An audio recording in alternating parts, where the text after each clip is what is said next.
ভাই এই এক একটা আমের সাইজগুলো দেখেছিস? এই আম যদি গরমে মাখা করা হয় কেমন খেতে লাগবে বুঝতে পারছিস তুই? সবই ঠিক আছে, কিন্তু যদি মালিক চলে আসে তাহলে কি হবে বুঝতে পারছিস তুই? আরে ছাড় তো তুই মালিকের কথা, চল চল গাছে উঠতে পারি। ঠিক আছে চল।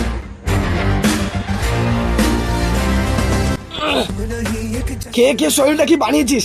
ক্যাম্পের সব খাবার তুই একাই খাস, কাল থেকে তো সব খাবার বন্ধ। হ্যাঁ হ্যাঁ, সব খাবার তো আমিই খাই, তুই শুধু থালা চাটিস। যাই, অনেকক্ষণ হলো, একটু বাগানটা থেকে ঘুরে আসি। নে এবার ঝটপট করে বড় বড় আমগুলো পার। আরে ওরা কারা? ওরা মনে হয় আমার কাছে সব আম পেড়ে দিল রে। High high. এ ভাই মনে হচ্ছে বাগানে মালিক চলে এসেছে, তাড়াতাড়ি নাম। কি বলছিস ভাই? তাড়াতাড়ি পালা।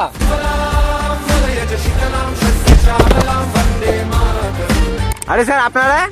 হ্যাঁ কাকা, এই গরমে